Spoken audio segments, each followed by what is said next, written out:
আমার এই ড্রাগন গাছটা প্রায় 5 বছরের। এই ড্রাগন গাছটা আমি ড্রাগন ফল খেয়ে বীজ ফেলেছিলাম, সেই বীজ থেকেই এই গাছটা হয়েছে। তাই ফল পেতে অনেক দেরি হয়ে গেছে। আগের বছর ফল পেয়েছি, এই বছরেও ফলের আশা করছি। আর গাছটাতে আমি নিয়ম মাফিক যেইভাবে খাবার দাবার দিয়ে রাখতে হয়,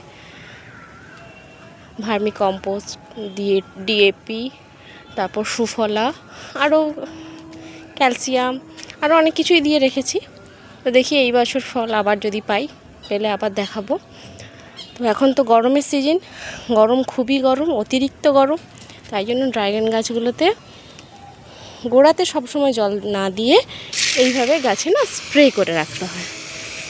প্রত্যেক দিন 2 বার করে এইভাবে স্প্রে করে রাখলে গাছের ডালগুলো ঠান্ডা হবে। কেন এটা ক্যাকটাস জাতীয় গাছ, এর বেশি জলের দরকার পড়ে না।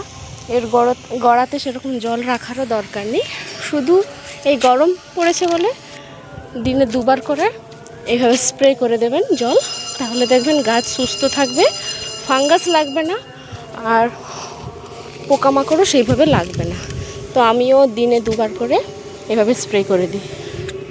আপনারাও এইভাবে জল স্প্রে করে রাখবেন, দেখবেন গাছ সুস্থও থাকবে আর ফলও ভালো পাবেন।